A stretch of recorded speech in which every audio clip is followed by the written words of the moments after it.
Assalamu alaikum küçük dostlar. Mən sizlərə vətən deyən şeirini oxuyuram.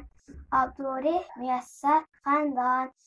Mən bu il yetkiyi məşqa girdim vətən. Ey vətən, yürekli bakkan vətən.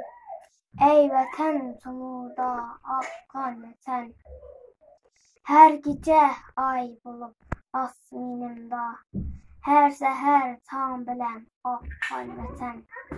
Atamın dinini yüksekleyen, anamın filida dastan vətən.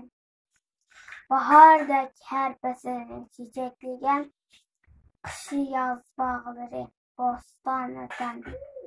Ətimiz üstünge şərəb yapar, müstəqəl tağlarga qalqan vətən.